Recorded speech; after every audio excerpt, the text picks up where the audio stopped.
नमस्कार दोस्तों, मैं डॉक्टर पी.के. पॉल हूँ।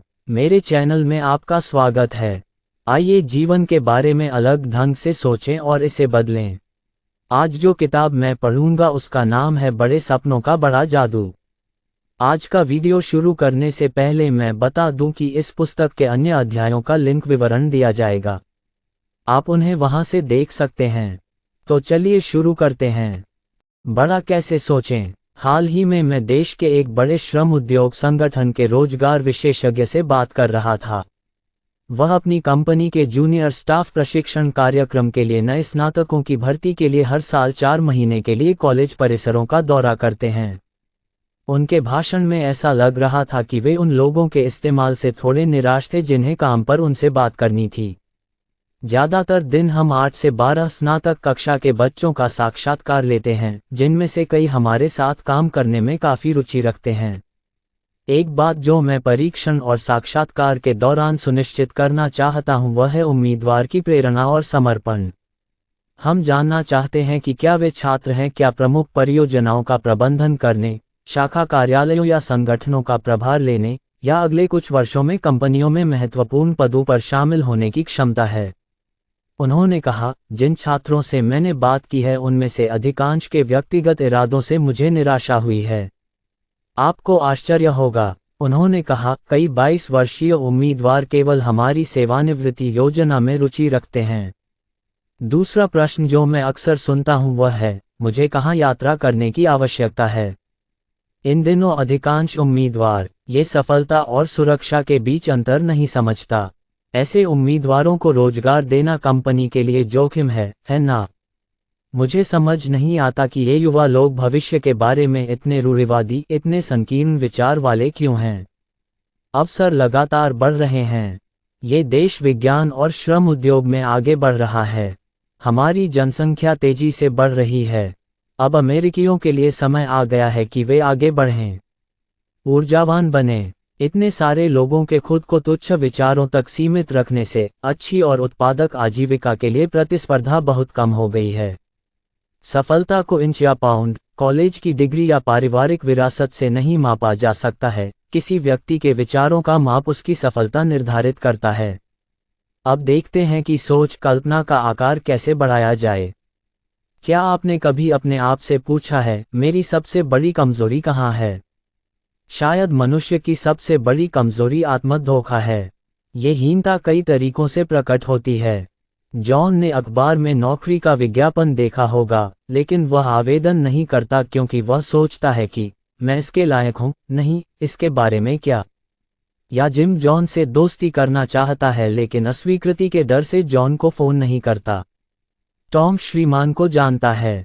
हालांकि रिचर्ड्स अपने उत्पादों के लिए एक अच्छे ग्राहक हो सकते हैं, टॉम उनसे संपर्क नहीं करते हैं। वह सोचता है, श्रीमान रिचर्ड्स बहुत ज्यादा बड़े आदमी, क्या आप उससे दोबारा मिलेंगे? पीट एक नौकरी आवेदन भर रहा है। एक प्रश्न, आप शुरुआत में कितने वेतन की उम्मीद करते हैं? पीट ने जवाब में बहुत ही मामूली रकम लिखी, क्योंकि उसे लगता है कि वह उतना हकदार नहीं है जितना वह चाहता है। हजारों वर्षों से दार्शनिकों और विद्वानों ने सलाह दी है, स्वयं को जानो। लेकिन ऐसा लगता है कि ज्यादातर लोग इन जानकारियों का मतलब यही समझ चुके हैं, बस अपनी कमजोरी, विकलांगता को जाने। अधिकांश आत्मविश्लेषण से दोषों, अक्षमताओं और कमजोरियों की एक लंबी सूची ही सामने आती है। अपनी विकलांगताओं के प्रति जागरूक रहना अच्छी बात है, उन्हें ठीक किया जा सकता है। लेकिन अगर आप सिर्फ कमजोरी के बारे में सोचेंगे तो आगे नहीं बढ़ पाएंगे। आप अपने आप को बेकार बना देंगे। आइए मैं आपको अपना सही मूल्यांकन करने का एक तरीका बताता हूं। मैंने उन्हें अधिकारियों और सेल्स पर्सन के प्रशिक्षण सत्रों में लागू होते देखा है। सचमुच बहुत प्रभावी। 1. अपने 5 विशेष गुणों का पता लगाएं। कुछ दोस्तों की मदद लें जो आपका मूल्यांकन कर सकें। आपका जीवन साथी, आपके वरिष्ठ, प्रोफेसर। कुछ समझदार लोगों को चुनें जो आपको सच्चाई बताएंगे। जिन गुणों को अक्सर महत्व दिया जाता है वे हैं शिक्षा, अनुभव, तकनीकी कौशल, रूप रंग, अच्छी तरह से स्थापित पारिवारिक जीवन, रवैया और व्यवहार, व्यक्तित्व, कुछ नया शुरू करने की क्षमता। 2. फिर प्रत्येक गुणवत्ता के आगे 3 लोगों के नाम बताएं जो बहुत सफल रहे हैं लेकिन हो सकता है कि उनमें आपके जैसी गुणवत्ता न हो। उसके बाद आप देखेंगे कि आप कम से कम एक चीज में कई सफल लोगों से बेहतर हैं। इसका स्पष्ट निष्कर्ष है, आप जितना सोचते हैं उससे कहीं अधिक बड़े हैं। अब असल जिंदगी में इतने बड़े इंसान बन जाए, खुद को उतना ही बड़ा समझिए जितना आप सच में हैं। कभी मत भूलो, अपने आप को धोखा दो। जो व्यक्ति अंधा के स्थान पर स्थिर या अधिक कठिन पर्यायवाची शब्दों का प्रयोग करता है या प्रणेबोनिता का अर्थ चुपके के रूप में करता है, उसके पास बड़ी शब्दावली हो सकती है, लेकिन क्या उसकी सोचने की क्षमता भी प्रचुर है? शायद नहीं। जो लोग समझ से परे शब्दों और भाषा का प्रयोग करते हैं, जिन्हें आम लोगों को समझने में कठिनाई हो सकती है, वे शायद केवल बड़ी बड़ी बातें कर रहे हैं और दूसरों पर हावी होने की कोशिश कर रहे हैं। उनकी सोचने की क्षमता बहुत सीमित हो सकती है। इससे कोई फर्क नहीं पड़ता कि कोई व्यक्ति अपनी शब्दावली जांचने के लिए कितने शब्दों का उपयोग करता है। शब्दों के संग्रह का सबसे महत्वपूर्ण पहलू यह है कि वह जिन शब्दों और वाक्यों का उपयोग करता है, उन्होंने उसकी सोच और दूसरों की सोच को किस हद तक प्रभावित किया है। एक मुख्य बात जान लें, हमें शब्दों या वाक्यांशों की परवाह नहीं है। हमारे विचार चित्रों और छवियों के रूप में व्यक्त होते हैं। शब्द तो केवल विचार की अभिव्यक्ति का माध्यम हैं। जैसे ही हम बोलते हैं, मन नामक अद्भुत मशीन स्वचालित रूप से शब्दों और वाक्यों को कल्पना में चित्रों में आकार देती है। हर शब्द वाक्यांश मन में एक अलग छवि बनाता है। यदि कोई आपसे कहता है, जिम ने एक नया विभाजित स्तर का घर खरीदा है, तो काल्पनिक परिदृश्य की कल्पना करें। कितनी बड़ी सोच है सैम! जो उभर कर सामने आता है वह जिम ने एक नया खेत खरीदा कहने के काल्पनिक परिदृश्य से काफी अलग है। विभिन्न चीजों के लिए उपयोग किए जाने वाले नाम, विभिन्न उत्पादों का वर्णन करने के लिए उपयोग किए जाने वाले शब्द मानसिक चित्र को और अधिक स्पष्ट करते हैं। देखिए, जब आप बोलते या लिखते हैं तो आप दूसरों के दिमाग में कुछ छवियां पेश कर रहे होते हैं, और जो छवि बनती है वह आपकी और दूसरों की प्रतिक्रियाएं निर्धारित करेगी। विचार करें, एक समूह को संबोधित करते हुए ये कहना दुखद है कि हम असफल हो गए हैं। बाकियों ने क्या देखा? असफल शब्द का प्रयोग करके सभी ने असफलता देखी, असफलता से जुड़ी निराशा और उदासी को महसूस किया। लेकिन अगर आपने कहा, शायद इसे दूसरे तरीके से करना बेहतर होगा, हर कोई प्रोत्साहित होगा, फिर से प्रयास करने के लिए तैयार होगा। मान लीजिए आपने कहा, वहाँ एक समस्या है। अन्य लोग एक अत्यंत कठिन समस्या की एक काल्पनिक तस्वीर विकसित करेंगे। लेकिन अगर आप कहें, हमारे सामने एक चुनौती है, ये सभी को चुनौतियों से उबरने के लिए प्रेरित करेगा। या लोगों के एक समूह से कहें, बहुत पैसा खर्च किया गया है, और लोग सोचेंगे कि बहुत सारा पैसा खर्च किया गया है जिसकी भरपाई नहीं की जा सकती है। जबकि यदि आप कहते हैं, हमने बहुत पैसा निवेश किया है, तो लोग सोचेंगे कि निवेश का लाभ बाद में मिलेगा, जो एक मधुर दृश्य है। मूल बात यह है, चिंतनशील व्यक्तित्व जो अपने और दूसरों के मन में आशावादी, प्रगतिशील, रचनात्मक चित्र चित्रित करते हैं। बड़े विचार, ऐसा करने के लिए शब्दों और वाक्यों का उपयोग किया जाना चाहिए ताकि कल्पना महान रचनात्मक आशा की रोशनी से जगमगा उठे। नीचे बाईं ओर के उदाहरणों को पढ़ने से मन में निराशावादी, गैर धार्मिक, निराशावादी विचार आते हैं। दाहिनी ओर उसी स्थिति का आशापूर्ण, स्पष्ट, उज्ज्वल वर्णन है। उन्हें पढ़ें और सोचें, मेरे दिमाग में किस तरह की तस्वीर आती है। ऐसे वाक्यांश जो तुच्छ, गैर धार्मिक विचार उत्पन्न करते हैं। 1. कोई फायदा नहीं, हम हार गए। 1. हम अभी तक नहीं हारे हैं, फिर से कोशिश करते हैं, चलो फिर से करें। 2. मैंने यह व्यवसाय आजमाया, असफल रहा, अब और नहीं। 2. मैं अपनी गलती से असफल हुआ, पुनः प्रयास करें। 3. आजमा कर देखा, ये सारे उत्पाद बिकते नहीं, कोई इन्हें चाहता नहीं। 3. अभी उत्पाद नहीं बेच सकते। मैं जानता हूं कि अच्छे उत्पादों को बेचने के लिए एक नया तरीका खोजने की जरूरत है। 4. बाजार की स्थिति गंभीर है। क्रय शक्ति में मान लीजिए कि 75% बिक गए, तुम्हें अब हट जाना चाहिए। 4. 25% बाजार बचा हुआ है, शायद काम करूं, मैं कोशिश कर रहा हूं। 5. उनका ऑर्डर बहुत छोटा था, इसे छोड़ दें। शब्द जो बड़ी उम्मीद भरी तस्वीरें बनाते हैं। 5. उनका ऑर्डर छोटा था, आइए उनकी ज़रूरतों के मुताबिक बिक्री की योजना बनाएं। ऐसे वाक्यांश जो तुच्छ, गैर धार्मिक विचार उत्पन्न करते हैं। शब्द जो बड़ी, आशापूर्ण तस्वीरें बनाते हैं। 6. आपकी कंपनी को अच्छी तरह से स्थापित होने में 5 साल लगेंगे, बहुत इंतज़ार करना पड़ेगा, सिवाय मेरे। 6. 5 साल कुछ भी नहीं है। शीर्ष पर पहुंचने में 30 साल लगेंगे। 7. सब कुछ प्रतिद्वंद्वियों के पक्ष में है। मैं ऐसी प्रतिस्पर्धा में कैसे टिक सकता हूँ? 7. प्रतिद्वंद्विता मजबूत है, लेकिन किसी के पास सभी फायदे नहीं हैं। आइए मिलकर उन्हें हराने का तरीका खोजें। 8. कोई भी उस उत्पाद को नहीं खरीदेगा। 8. भले ही उस उत्पाद को कोई न खरीदे, लेकिन उसमें कुछ बदलाव करके उसे बेचा जा सकता है। 9. बाजार नीचे जाने पर शेयर खरीदे जा सकते हैं। 9. आइए अब निवेश करें। वित्तीय स्थिरता में निवेश करें, मंदी में नहीं। 10. मैं बूढ़ा युवा हूँ, ये नौकरी मेरे लिए उपयुक्त नहीं है। 10. उम्र कम है, इसलिए लाभ मिल रहा है। 11. ये काम नहीं करेगा, मैं इसे साबित कर सकता हूँ। प्रतिबिंब, अंधेरा, उदास छवि, निराशा, उदासी, विफलता। 11. ये काम करेगा, मैं इसे साबित कर सकता हूँ। प्रतिबिंब, उज्ज्वल, आशा, सफलता, जीत, खुशी। महत्वाकांक्षी शब्दावली सीखने के 4 तरीके। महत्वाकांक्षी शब्दावली बनाने के 4 तरीके हैं। 1. अपनी भावनाओं को व्यक्त करने के लिए बड़े, आशापूर्ण, प्रसन्नतापूर्ण वाक्यों और शब्दों का प्रयोग करें। अगर कोई पूछे, आप कैसे हैं?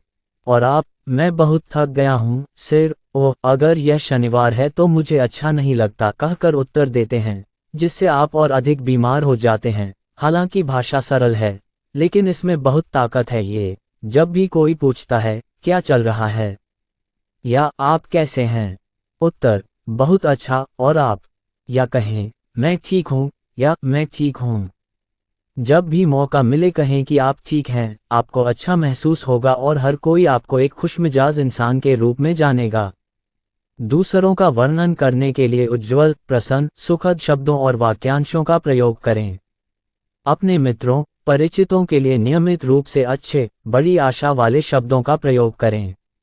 जब भी आप किसी तीसरे व्यक्ति से बात करते हैं तो उस तीसरे व्यक्ति के लिए एक प्रशंसात्मक वाक्यांश का उपयोग करें, जैसे, सज्जन एक बहुत अच्छे व्यक्ति हैं, मैंने सुना है कि वह बहुत सफल हैं। दूसरों को नीचा दिखाने वाले शब्दों का प्रयोग करने से सचेत और सावधानी से स्वयं को दूर रखें, क्योंकि कभी कभी उस तीसरे व्यक्ति को आपके कमेंट्स के बारे में जरूर पता होगा तो वह आपको नीचा भी दिखा सकता है। 3. दूसरों को प्रोत्साहित करने के लिए रचनात्मक, सकारात्मक भाषा। खाओ, थोड़ा मौका मिले तो भी लोगों की तारीफ करें। आप जिन लोगों को जानते हैं वे सभी तारीफ सुनना चाहते हैं। हर दिन अपने जीवन साथी से कुछ विशेष लेकिन दयालु कहें। अपने सहकर्मियों पर ध्यान दें, उनकी सराहना करें। भावनात्मक सराहना सफलता के लिए उत्प्रेरक हो सकती है। इसे ठीक से लगाएं, बार बार प्रयोग करें। दूसरों की शक्ल, काम, उपलब्धियों, उनके परिवार की तारीफ करें। योजना का वर्णन करने के लिए रचनात्मक शब्दों का प्रयोग करें। जब कोई कहता है, बहुत अच्छी खबर है, हमें अच्छा अवसर मिल रहा है, लेकिन फिर वे बहुत प्रसन्न होकर सुन रहे हैं। लेकिन अगर वे सुन लें, हमें काम करना है चाहे हमें पसंद हो या नहीं, तो मन निराश हो जाता है। काम में कोई उत्साह नहीं रहता, इसलिए सभी लोग एक ही तरह से काम करते हैं। जीत के वादे से सभी उत्साहित थे। जीत का वादा करके सबका समर्थन हासिल करो, महल बनाओ, कब्र मत खोदो। न केवल ये सोचो कि क्या है, बल्कि यह भी सोचो कि क्या किया जा सकता है। एक विचारशील विद्वान व्यक्ति न केवल जो दिखाई देता है उसे भी देखता है, बल्कि यह भी देखता है कि क्या किया जा सकता है। मैं इस मुद्दे को स्पष्ट करने के लिए 4 उदाहरण देता हूँ। रियल एस्टेट इतना महंगा क्यों है? ग्रामीण रियल एस्टेट में विशेषज्ञता रखने वाले एक बहुत ही सफल व्यवसायी ने मुझसे कहा कि मुनाफा वहां कमाया जा सकता है जहां कुछ भी नहीं है या बहुत कम है।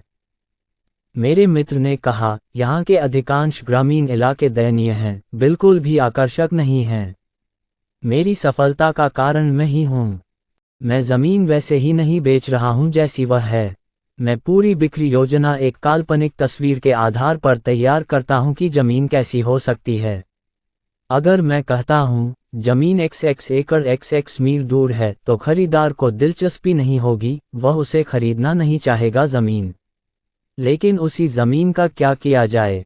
एक छोटा सा ब्रीफकेस खोलकर मुझे एक फाइल दिखाते हुए मित्र ने मुझसे कहा, ये जगह हाल ही में हमें सूचीबद्ध की गई थी।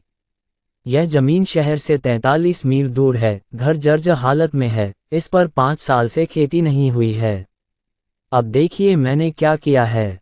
मैंने उस स्थान का कई बार दौरा किया है। मैंने आसपास के खेतों को देखा कि यह स्थान वर्तमान राजमार्ग और नियोजित राजमार्ग से कितनी दूर है। मैंने खुद से पूछा, इस क्षेत्र की विशेषताएं क्या हैं? 3 संभावनाएं मिली, वे हैं। मुझे योजना दिखाई। प्रत्येक योजना स्पष्ट रूप से टाइप की गई थी और काफी व्यापक रूप से समझाई गई थी। एक योजना में पूरे अलाटा को घुड़सवारी सुविधाओं के साथ अस्तबल में बदलने का सुझाव दिया गया। कारण बताए गए कि यह एक बड़ा अस्तबल क्यों हो सकता है। शहर बढ़ रहा है, हर कोई खेल और बाहरी गतिविधियों में रुचि रखता है, अवकाश गतिविधियों के लिए बहुत पैसा है, सड़कें अच्छी हैं। योजना के मुताबिक फार्म में कई घोड़े रखे जा सकते हैं, जिससे घुड़सवारी से मुनाफा होगा। आसानी से समझ में आने योग्य। घुड़सवारी और अस्तबल का लेआउट इतना स्पष्ट और पुनः बनाने योग्य था कि मैं अपने दिमाग में लगभग 2 दर्जन लोगों को इसके चारों ओर घुड़सवारी करते हुए देख सकता था। इसी प्रकार दूसरी योजना में उद्यमी सेल्समैन ने बागान एवं कृषि क्षेत्र में वृक्षारोपण एवं पोल्ट्री फार्म स्थापित करने की स्पष्ट योजना बनाई। संभावित खरीदारों से बात करते समय मुझे ये बताने के लिए बहुत अधिक प्रयास करने की ज़रूरत नहीं है कि यह ज़मीन कितनी आकर्षक है। मैं ग्राहक को आसानी से समझा सकता हूं कि यह क्षेत्र आय का एक आकर्षक स्रोत हो सकता है।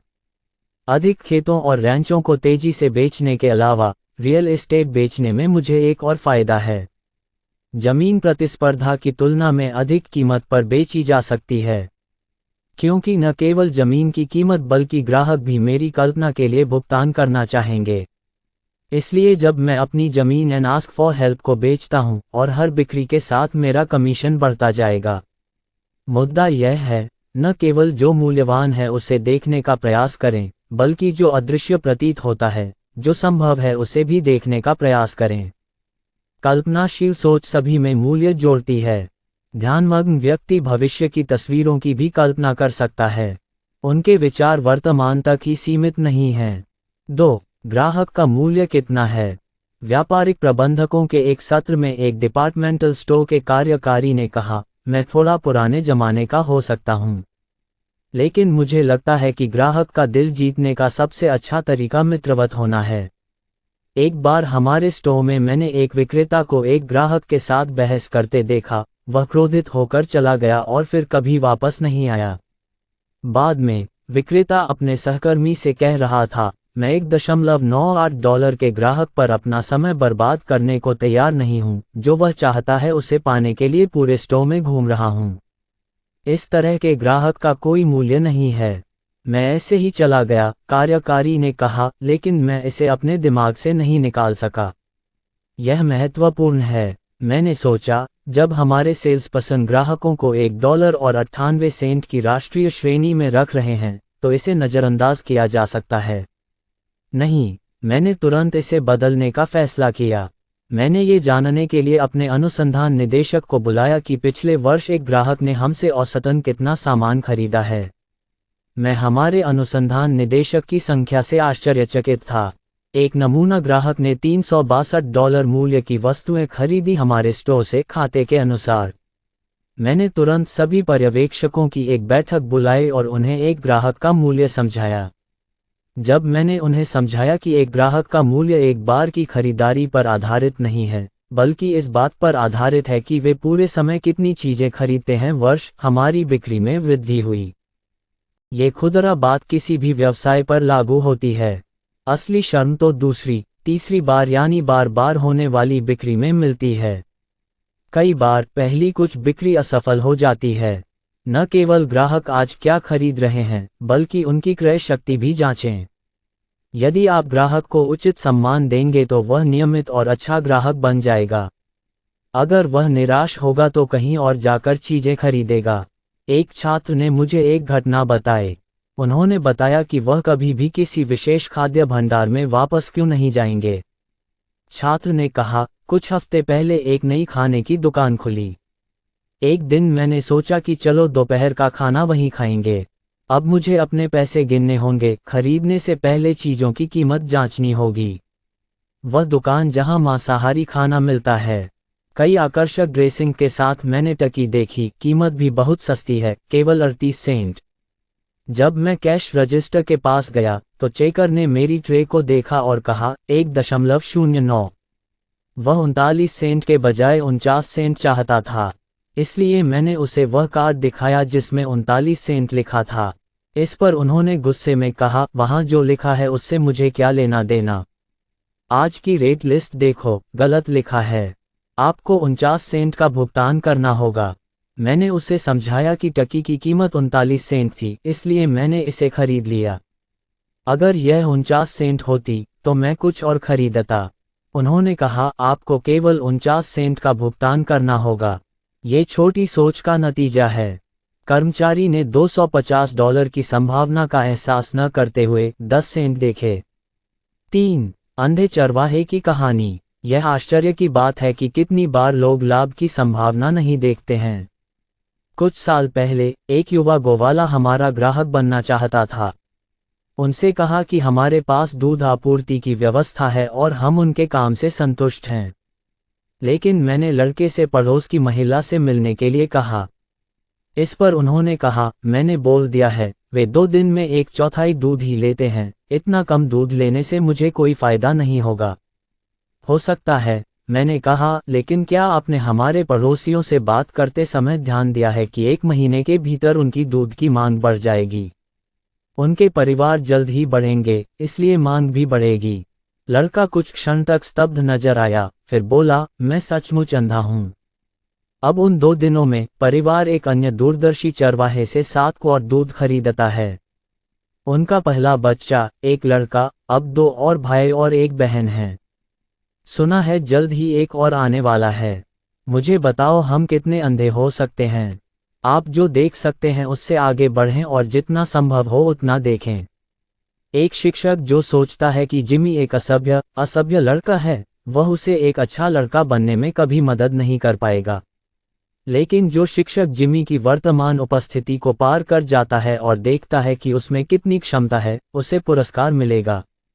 स्किड रोज के माध्यम से गाड़ी चलाते समय कई लोगों को शराबियों के अस्त व्यस्त, निराश चेहरे दिखाई देंगे।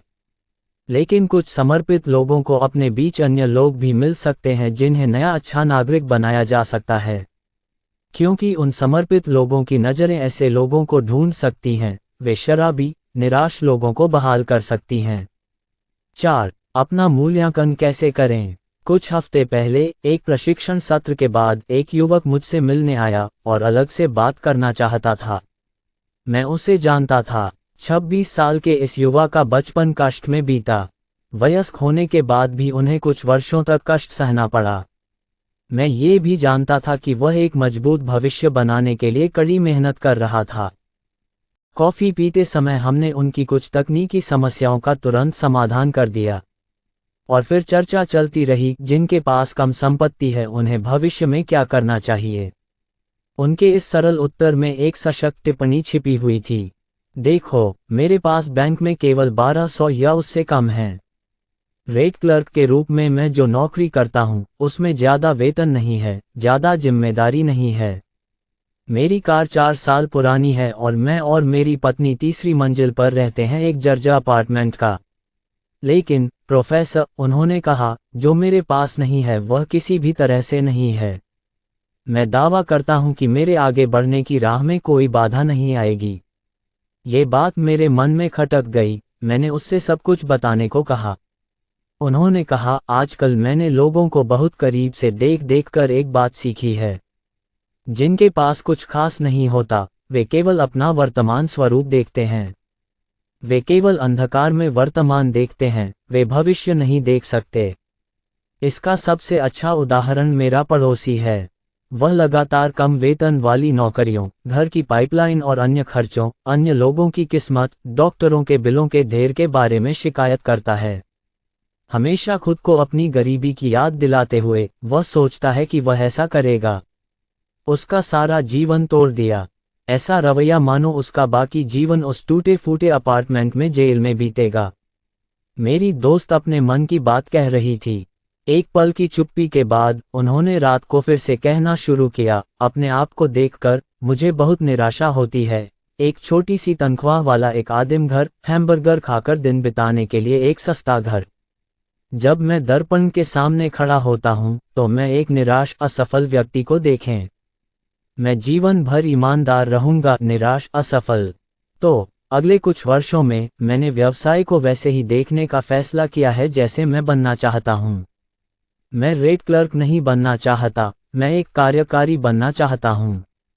कोई टूटा फूटा अपार्टमेंट नहीं, मैं शहर के बाहर एक नया अच्छा घर चाहता हूं।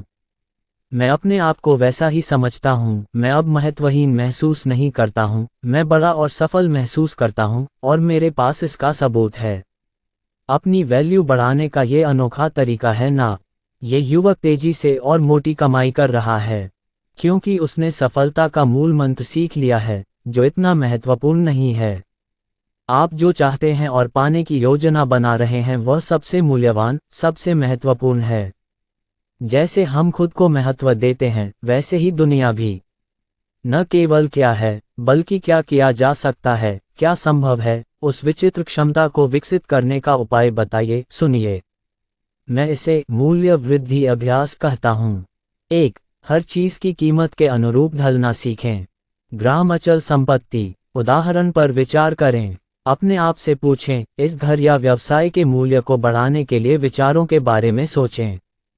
किसी भी खाली जगह, घर या व्यवसाय का मूल्य उसकी उपयोगिता के अनुसार किया जाता है। 2. लोगों को महत्व देना सीखें। जैसे जैसे आप सफलता की सीढ़ियां चढ़ते जाएंगे, आपके कार्य भी व्यक्तिगत विकास पर केंद्रित हो जाएंगे। पूछें, मैं अधीनस्थों का मान बढ़ाने के लिए क्या कर सकता हूं? मैं उनका प्रदर्शन बढ़ाने के लिए क्या कर सकता हूं? किसी भी व्यक्ति के सर्वोत्तम गुणों को सामने लाने के लिए सबसे पहले उन गुणों को खोजना होगा। 3. अपना मान बढ़ाना सीखें। प्रतिदिन स्वयं से साक्षात्कार करें। प्रश्न पूछें, अपना प्रदर्शन मूल्य बढ़ाने के लिए आज क्या किया जा सकता है? कल्पना कीजिए कि आप अभी जो हैं उससे बढ़कर आप क्या बन सकते हैं। फिर स्वचालित रूप से उन संभावित क्षमताओं को विकसित करने के तरीके खोजें। इसे आजमाए। 60 कर्मचारियों वाले एक मध्यम आकार के प्रिंटिंग प्रेस के एक सेवानिवृत्त मालिक प्रबंधक ने मुझे अपने उत्तराधिकारी को खोजने का एक नया तरीका बताया। 5 साल पहले मेरे मित्र ने कहा, मुझे अपने बहीखाता और नियमित कार्यालय कार्य के लिए एक अकाउंटेंट की आवश्यकता थी। जिस व्यक्ति को काम पर रखा गया था उसका नाम हैरी था, जिसकी उम्र 26 वर्ष थी। हालांकि वह छपाई के बारे में कुछ नहीं जानता था, लेकिन उसके रिकॉर्ड के अनुसार वह एक कुशल अकाउंटेंट था। 1.5 साल पहले जब मैं सेवानिवृत्त हुआ तो हमने उन्हें कंपनी के अध्यक्ष और महाप्रबंधक के रूप में नियुक्त किया। अब उन दिनों को याद करते हुए हैरी ने उस शो को उन सभी में सर्वश्रेष्ठ बनाया था। केवल चेक लिखना या रिकॉर्ड रखना ही नहीं, कर्मचारी ने पूरी कंपनी के काम में वास्तविक सक्रिय रुचि ली। जब भी मदद करने का अवसर मिला, वह आगे बढ़ने में तेज था। जिस वर्ष हैरी पहली बार हमारे साथ जुड़ा था, उस वर्ष हमारे कई कर्मचारियों ने कंपनी छोड़ दी थी। हैरी मेरे लिए फ्रिंज रिफंड प्रोग्राम का प्रस्ताव लेकर आया था, जिसमें कम टर्नओवर लागत का वादा किया गया था, और इसका वास्तव में लाभ मिला। हैरी ने कुछ अन्य चीजें भी की, जिससे न केवल उनके विभाग को बल्कि पूरी कंपनी को फायदा हुआ। हमारे उत्पादन विभाग के पाठ्यक्रम के विस्तृत अध्ययन के बाद उन्होंने मुझे समझाया कि $30,000 में एक नई मशीन कैसे लाभदायक हो सकती है। एक बार हमारी बिक्री प्रभावित हुई, इसलिए हमारे बिक्री प्रबंधक के पास जाकर हैरी ने कहा, भले ही मैं चीजों के व्यावसायिक पक्ष को नहीं समझता, शायद मैं मदद कर सकता हूं। और यह सच और सफल था। उनके कुछ महान विचारों ने हमारी बिक्री को बढ़ावा दिया। एक बार एक नया कर्मचारी काम पर आया। हैरी अपने आराम और सुविधा का बहुत ध्यान रखता था। वह वास्तव में हर चीज को लेकर उत्साहित था। इसलिए मेरे सेवानिवृत्त होने पर हैरी को स्वाभाविक उत्तराधिकारी के रूप में नामित करने का निर्णय लिया गया। लेकिन मुझे गलत मत समझो, मेरे दोस्त ने कहा, हैरी कभी भी मुझसे आगे निकलना नहीं चाहता था। वह सिर्फ नासमझ था, नहीं, और वह सही मायनों में ऊर्जावान था। उसने कभी किसी को चोट नहीं पहुंचाई, कभी भी दूसरों पर रौब नहीं जमाया। वह था वास्तविक। दूसरों की मदद की। हैरी ने कंपनी के काम में इस तरह हिस्सा लिया जैसे हर चीज ने उसे प्रभावित किया हो। हम हैरी के उदाहरण से बहुत कुछ सीख सकते हैं। मैं अपना काम कर रहा हूँ, इतना ही काफी है वाला रवैयाहीनता का प्रतीक है, गैर धार्मिक मानसिकता की अभिव्यक्ति है। बड़ी सोच वाले लोग खुद को टीम का हिस्सा मानते हैं, टीम की जीत या हार को अपनी जीत या हार से अलग नहीं मानते। प्रत्यक्ष एवं तात्कालिक प्रतिफल या इनाम की संभावना न होने पर भी वे यथासंभव सहायता करते हैं। एक व्यक्ति जो अपने विभाग के बाहर किसी समस्या को सुनता है और टिप्पणी करता है, इससे परेशान मत हो, यह मेरा काम नहीं है, वह नेतृत्व करने के लिए योग्य नहीं है। इसका अभ्यास करें। बड़ा सोचने का अभ्यास करें। याद रखें कि कंपनी और आपके हित एक समान हैं। बड़ी कंपनियों में केवल कुछ ही लोगों की कंपनी के काम में निस्वार्थ, वास्तविक रुचि हो सकती है। लेकिन ये भी निर्विवाद है कि मुट्ठी भर लोग ही महान और विचारशील व्यक्तित्व बन पाते हैं। और इन मुट्ठी भर लोगों को सबसे अधिक जिम्मेदार, उच्च वेतन वाले पद दिए जाते हैं। लेकिन कई लोगों के पास इस शक्ति की क्षमता होती है, लेकिन क्षुद्र, महत्वहीन नकारात्मक विचार उनकी सफलता का रास्ता रोक देते हैं। आइए एक सरल उदाहरण देखें। एक अच्छे भाषण के लिए क्या आवश्यक है? हर कोई चाहता है कि पब्लिक स्पीकिंग में माहिर हो जाएं। लेकिन ये उम्मीद पूरी हो गई। नहीं, अधिकांश लोग बड़ी भीड़ के सामने खड़े होकर अपने विचार अच्छे से प्रस्तुत नहीं कर पाते। क्यों? कारण बहुत सरल है। अधिकांश लोग बड़ी, महत्वपूर्ण चीजों के बजाय छोटी, महत्वहीन चीजों के बारे में बात करते हैं। भाषण से पहले अधिकांश लोग खुद को निर्देश देते हैं कि सीधे खड़े रहें, कोई झुके या लड़खड़ाए नहीं, दर्शकों को मेरा नितंब न देखने दें, याद रखें कोई व्याकरण संबंधी गलतियां नहीं। टाई सीधी होनी चाहिए, स्पष्ट रूप से और जोर से बोलें, लेकिन कब्र खोदने वाले को चिल्लाना नहीं चाहिए। और क्या होता है जब वक्ता बोलना शुरू करता है? चूंकि उसकी क्या करें क्या न करें की सूची लंबी है, वह अंदर से डरा हुआ होगा। बात करते करते शोर हो जाएगा। आप मन में सोचेंगे, यही बात है, मुझसे गलती तो नहीं हुई। इसका मतलब है कि वह पूरी तरह से असफल हो जाएंगे। उनकी विफलता का कारण यह है कि उन्होंने अच्छे भाषण के अपेक्षाकृत अनावश्यक, तुच्छ पहलुओं पर ध्यान केंद्रित किया है। एक अच्छे वक्ता की वास्तविक गुणवत्ता, अर्थात अपने भाषण के विषय का ज्ञान और उसे व्यक्त करने की तीव्र इच्छा की उपेक्षा की है। वक्ता सीधा खड़ा है या नहीं, उसने व्याकरण गड़बड़ किया है या नहीं, ये सभी अच्छे वक्ताओं को जांचने की कसौटी नहीं है। वही अच्छा वक्ता है जो अपनी बात दर्शकों को अच्छी तरह समझा पाया है। हमारे कई प्रसिद्ध वक्ता, कई छोटी छोटी गलतियां होती हैं, कुछ लोगों की आवाज अच्छी नहीं होती। अमेरिका के कुछ सबसे सुस्थापित लोकप्रिय वक्ता यह मत करो के पुराने नियमों को बिल्कुल भी स्वीकार नहीं करते हैं। लेकिन सभी सफल वक्ताओं में एक विशेषता होती है।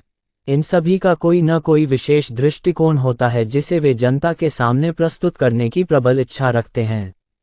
इसलिए छोटी छोटी बातों को कभी भी अपने भाषण की सफलता में बाधा न बनने दें। 2. विवाद का कारण क्या है? क्या आपने कभी अपने आप से पूछा कि यह उपद्रव क्यों है? लगभग 77%। कई मामलों में छोटी छोटी बातों पर झगड़े हो जाते हैं। उदाहरण के लिए, जॉन घर आ गया है, वह थका हुआ और ऊबा हुआ है। वह शिकायत करता है कि रात का खाना उसे अच्छा नहीं लगा।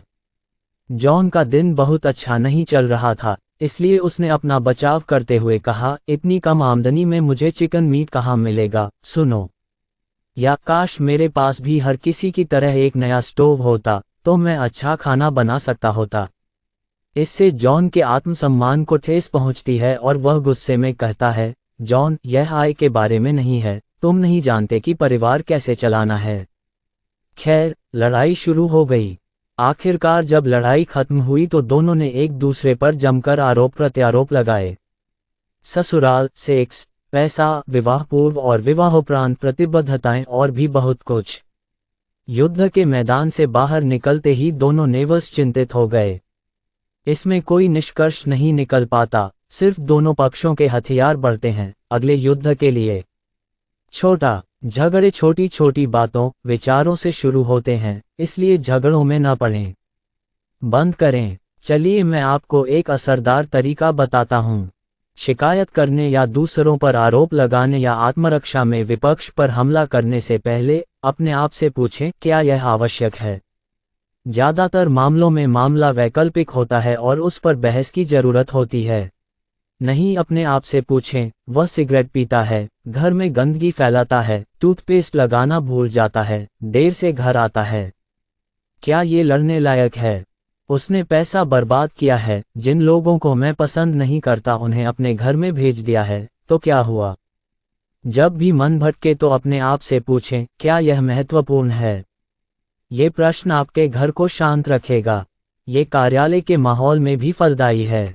ये प्रश्न तब भी पूछें जब कोई अन्य कार आपके घर से गुजरे। ये जीवन में किसी भी स्थिति में फलदायी हो सकता है। 3. जॉन को सबसे छोटा कार्यालय मिला तो खो गया। कई साल पहले की बात करें तो कार्यालय के काम के बारे में छोटी सोच ने एक युवा विज्ञापन कार्यकारी के लिए एक आशाजनक और आकर्षक करियर का अंत कर दिया। एक नए कार्यालय में एक ही रैंक के 4 युवा अधिकारी स्थानांतरित कर दिया जाता है। उन्हें 4 कार्यालय, समान आकार के 3 कमरे, समान फर्नीचर के साथ दिए गए। चौथा कमरा अपेक्षाकृत छोटा और अलंकृत था। एमके को चौथा घर दिया गया है। इससे उसके आत्मसम्मान को ठेस पहुंचती है। उन्हें लगता है कि उनके साथ भेदभाव किया गया है। वर्षों के अवसाद, अफसोस, कड़वाहट, ईर्ष्या के विचारों ने उसके मन में जहर घोल दिया। व्यक्ति को अधूरापन महसूस होने लगता है। सहयोग करने के बजाय और अपने दोस्तों को नुकसान पहुंचाने की कोशिश करने से स्थिति और अधिक दुखद हो जाती है। 3 महीने बाद जेम इस स्थिति में पहुंच गए कि प्रबंधन ने उन्हें नौकरी से निकाल दिया। करने के लिए मजबूर किया गया। छोटी छोटी बातों पर छोटे छोटे विचार। एमके में देरी हुई। इस गहरी धारणा के परिणामस्वरूप कि उनके साथ भेदभाव किया जा रहा है। एम ने इस बड़े तथ्य को नज़रअंदाज कर दिया कि कंपनी बड़ी हो रही थी और इसलिए कार्यालय की जगह दुर्लभ होती जा रही थी। एम इन सब बातों को ध्यान में रखते हुए कमरों की व्यवस्था करने वाले कार्यकारी को यह नहीं पता होगा कि कौन सा कमरा किसे दिया जाएगा, कौन सा कमरा सबसे छोटा होगा। एम लेकिन कार्यालय में किसी अन्य ने उनके कार्यालय के आकार को देखकर उनकी शक्ति का मूल्यांकन नहीं किया। विभागीय मार्कशीट सूची के अंत में अपना नाम प्राप्त करना या कार्यालय ज्ञापन की चौथी कार्बन कॉपी प्राप्त करना जैसी छोटी चीजें निराशाजनक हो सकती हैं, लेकिन ये छोटी छोटी बातें आपको आगे बढ़ने से नहीं रोक सकती। बड़ा सोचो। 4. हकलाने को भी नज़रअंदाज किया जा सकता है। जैसा कि एक सेल्स एग्जीक्यूटिव ने एक बार मुझे समझाया था, यदि आपके पास उस तरह की कार्य नीति है जिसकी आपको आवश्यकता है, तो हकलाना कोई बाधा नहीं बन सकता है। मेरा एक दोस्त, जो सेल्स एग्जीक्यूटिव भी है, मजाक करना बहुत पसंद करता है, हालांकि कभी कभी वह मजाक करना नहीं जानता। कुछ महीने पहले एक युवक ने मेरे इस दोस्त को फ़ोन किया और नौकरी के लिए आवेदन किया। आवेदक उसे हकलाने की समस्या थी और मेरे दोस्त को लगा कि यह मेरी गलती है। उसने हकलाने वाले आवेदक से कहा कि उसे उस समय किसी कर्मचारी की आवश्यकता नहीं है, इसलिए वह मेरे पास आवेदन कर सकता है। मैंने कहा, लड़के को मेरे पास भेज दो। आधे घंटे के भीतर वह मेरे सामने आ गया। 2 शब्दों के बाद मैं समझ गया कि मेरे जोकर मित्र ने इस आवेदक को मेरे पास क्यों भेजा था। और उसने कहा, मिस्टर एक्स ने आपसे मिलने के लिए कहा था। वह हर शब्द का उच्चारण करने में संघर्ष कर रहा था। मैंने मन में सोचा, ये वॉल स्ट्रीट पर डॉलर पर 90 सेंट में भी नहीं बिकेगा। मैं अपने दोस्त पर गुस्सा था लेकिन लड़के को देखकर खुश हुआ। मैंने सोचा कि मैं कुछ विनम्र प्रश्न पूछूंगा और फिर उसे बताऊंगा कि उसे नौकरी पर रखना क्यों संभव नहीं होगा। बात करते करते मुझे एहसास हुआ कि लड़का बिल्कुल भी बेवकूफ़ नहीं है। बहुत होशियार लड़का अच्छा है, लेकिन मुझे उसकी हकलाहट से कोई फर्क नहीं पड़ता। मैं इसे स्वीकार नहीं कर सका। मैंने एक आखिरी सवाल पूछा, आपको क्या लगता है कि आप बेच सकते हैं? इसका मतलब है कि मैं जल्द ही नई चीजें सीख रहा हूँ। मुझे ऐसे लोग पसंद हैं। मुझे लगता है कि आपकी कंपनी अच्छी है और मैं पीपी पैसा कमाना चाहता हूँ। 2. मैं जानता हूँ कि मेरे लिए बोलना कठिन है, लेकिन इससे मुझे कोई परेशानी नहीं है, तो इससे हर किसी को परेशानी क्यों होनी चाहिए? उसका जवाब सुनने के बाद मुझे एहसास हुआ कि उसमें एक अच्छे सेल्समैन के सभी गुण हैं। मैंने तुरंत उसे एक मौका देने का फैसला किया। अब लड़का बहुत अच्छा कर रहा है। जिस व्यक्ति का पेशा बोलना है, यदि उसमें अच्छे वक्ता के गुण हैं तो उसे हकलाना या कोई अन्य कठिनाई बाधा नहीं डाल सकती। छोटी छोटी बातों को नज़रअंदाज करने के लिए इन 3 तरीकों का पालन करें। 1. वास्तविक उद्देश्य, बड़े लक्ष्य पर ध्यान केंद्रित करें। हम अक्सर उस असफल सेल्समैन की तरह व्यवहार करते हैं जो मैनेजर को समझाने की कोशिश करता है, लेकिन मैंने ग्राहक को गलत साबित कर दिया, सर। बेचने का उद्देश्य तर्क वितर्क करना नहीं है। उद्देश्य है बेचना, ग्राहक प्राप्त करना। इसी तरह विवाह का उद्देश्य सुख, शांति और आनंद है, वैवाहिक लड़ाई जीतना नहीं, ये कहना नहीं कि मैंने तो कहा था कि ऐसा ही होगा। कर्मचारियों के साथ काम करते समय उनका उद्देश्य उनके प्रदर्शन को ढूंढना होना चाहिए, न कि उनकी छोटी मोटी कमियों को। पूर्ण विकसित पड़ोसियों के साथ रहने का मुख्य उद्देश्य आपसी प्रेम और सौहार्दपूर्ण संबंध बनाना है, क्योंकि उनका कुत्ता कभी कभी रात में भौंकता है, इसलिए उसे न बांधें। सैन्य भाषा में, भले ही कोई युद्ध हार जाए, युद्ध नहीं हारना चाहिए, यानी नेक उद्देश्य को याद रखना चाहिए। मुख्य उद्देश्य से न भटकें। 2 प्रश्न पूछें, क्या ये वास्तव में महत्वपूर्ण है? जब कोई विनाशकारी विचार उठता है, तो सबसे पहले अपने आप से पूछें, क्या इसके बारे में इतना उत्साहित होने की आवश्यकता है? ये क्रोध, हताशा, आक्रोश के लिए एक महान मारक है। यदि किसी संकट में हम खुद से पूछते हैं, क्या इसकी आवश्यकता है, तब शायद 90% समय कोई झगड़ा नहीं होगा। 3. नकारात्मकता के जाल में मत फंसो। भाषण देते समय, समस्याएं सुलझाते समय, कर्मचारियों को सलाह देते समय, उन चीज़ों के बारे में सोचें जिनसे फर्क पड़ सकता है। क्या महत्वपूर्ण है? छोटी छोटी बातों पर समय बर्बाद न करें। महत्वपूर्ण चीज़ों पर ध्यान दें। अपनी सोच के आकार की जांच करें। नीचे बाईं ओर कुछ सामान्य परिदृश्य हैं। मध्य और दाहिनी ओर की पंक्तियां उन स्थितियों में मतलबी लोगों और नेक दिमाग वाले लोगों की प्रतिक्रियाओं की तुलना करती हैं। स्वयं परीक्षा, इसे आजमाएं फिर निर्णय करें कि आप किस मार्ग पर चल सकते हैं। छोटे विचार या बड़े भव्य विचार। लक्ष्य तक, एक ही स्थिति पर 2 विपरीत प्रतिक्रियाएं। अब आप निर्णय करें। करना, परिस्थिति, छोटे महत्वहीन लोगों की मनोवृत्ति। विचारमग्न व्यक्ति का रवैया। व्यय पत्रक। 1. लागत कम करके आय बढ़ाने के तरीके खोजें। 1. अधिक उत्पाद बेचकर आय बढ़ाना चुनें। बात कर रहे हैं। 2. मित्रों, आर्थिक प्रणालियों, कंपनियों, प्रतिद्वंद्वियों की आलोचना करता है। 2. दोस्तों, कंपनी, प्रतिद्वंद्वियों के बारे में अच्छा बोलता है। प्रगति। 3. आकार घटाने या स्थिति को अपरिवर्तित रखने में विश्वास करना। 3. विस्तार एवं विकास में रुचि रखते हैं। भविष्य। 4. सोचिए, भविष्य की संभावनाएं सीमित हैं। 4. भविष्य अनंत संभावनाओं जैसा लगता है। काम। 5. काम से बचना चाहता है। 5. हमेशा काम करने के नए तरीकों की तलाश में रहते हैं, हमेशा दूसरों की मदद करना चाहते हैं। प्रतियोगिता। 6. आम लोगों से प्रतिस्पर्धा करता है। 6. सर्वश्रेष्ठ से प्रतिस्पर्धा करें। विचारमग्न, छोटे महत्वहीन लोगों की मनोवृत्ति। व्यक्ति का रवैया। बजट की समस्या। 7. आवश्यक चीजों को कम कर देता है। पैसे बचाने के तरीके खोजें। 7. आय बढ़ाने के उपाय खोज रहे हैं, अधिक आवश्यक वस्तुएं खरीदेंगे।